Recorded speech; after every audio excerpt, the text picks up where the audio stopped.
Hi, welcome to Donegal Dad. I'm Mark. Hello to all my new subscribers, and if you are new here, please subscribe. Tonight we're going to be giving you a little update of what's happening in the train room, and also we're going to look at how I paint up my platforms and do the platform edging.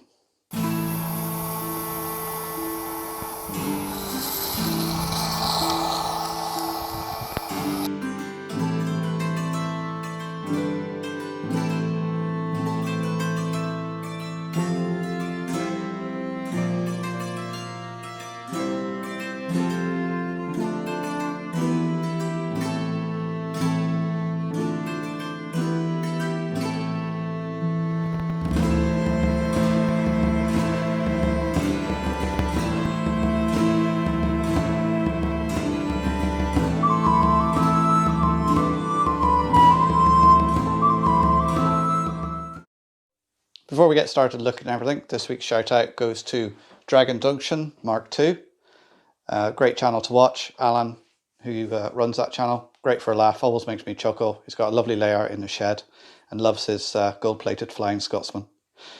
Tim, you'll be happy to know, I'm still eating your chocolate that I won in your live stream a couple of weeks back. And it still tastes good, and Norman, I'm eating it for you.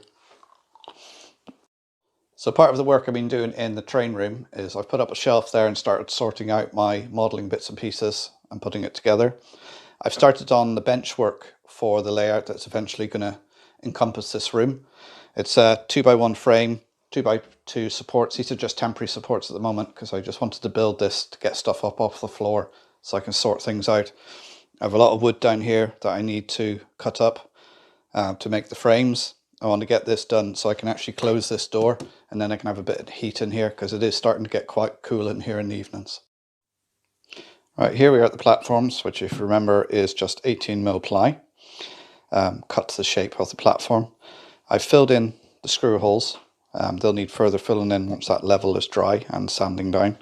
But we're going to have a look now how I make this curbstone effect on the edge of the platform.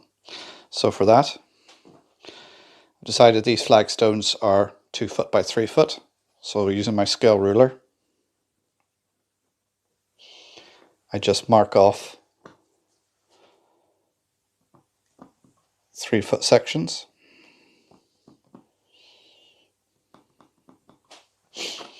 And then along the straight edge, I'll measure back 2 foot.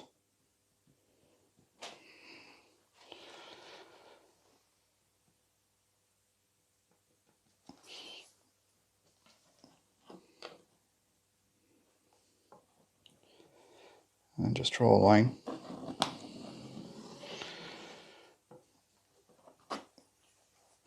And then where I've marked off the 3 foot sections, just draw a straight line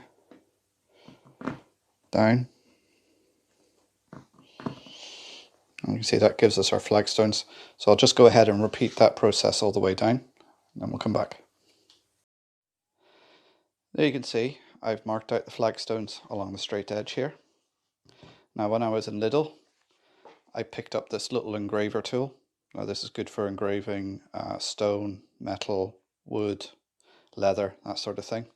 It is quite noisy, so you do need ear defenders. But basically what I do with this to highlight the flagstones is I just engrave down the lines, as it seems here, and it highlights the stones to give it a sense of 3D relief. So I'll just do a couple here and show you how it works.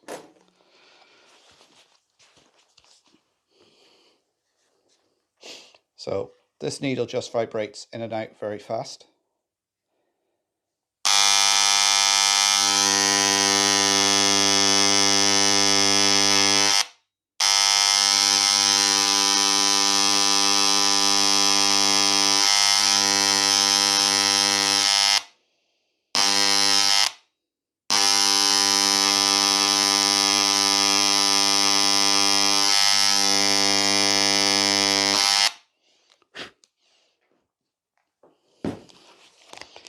And there you can see how now it looks like there's a mortar joint between the flagstones, which when we paint, we can highlight that as mortar.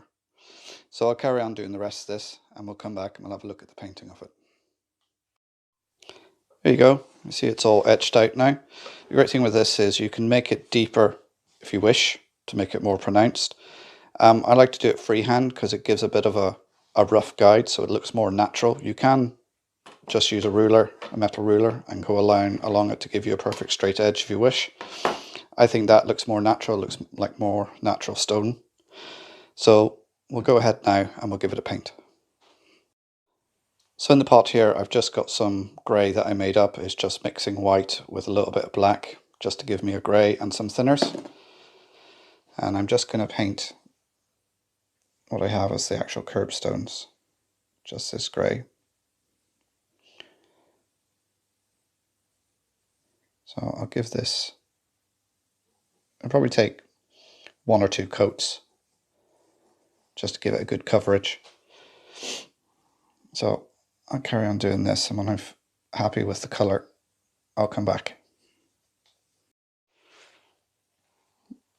That's a couple of coats of paint on the curbstones and some Payne's grey to mimic tarmac on the main platform.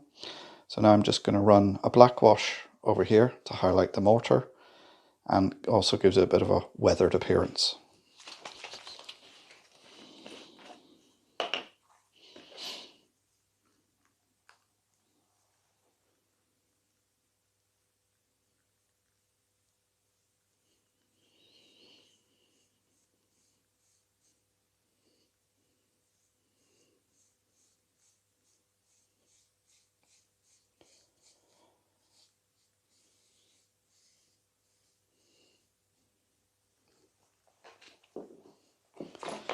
And I'm just going to go over it with a bit of paper towel,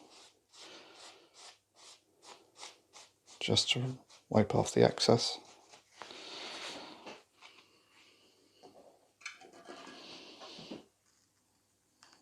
Just a little bit more.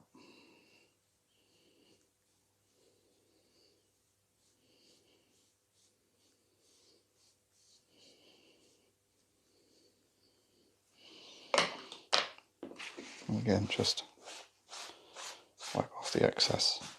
And you can see it darkens it down and gives it a bit of more of a used, weathered look as well. So I'll carry on doing the rest of the platform now. I'll carry on using the engraving tool. I think it's going to be quite a useful tool for on the model railway. I can carry on now and do the stones around the curve of the platform. This cost me, I think it was about €10 in Lidl, and I think I can use it quite a lot on the model railway, do buildings and stonework and that sort of thing. Hope you find that useful. Please don't forget to like, subscribe and share. And thanks for watching. I'll see you next time. Bye for now.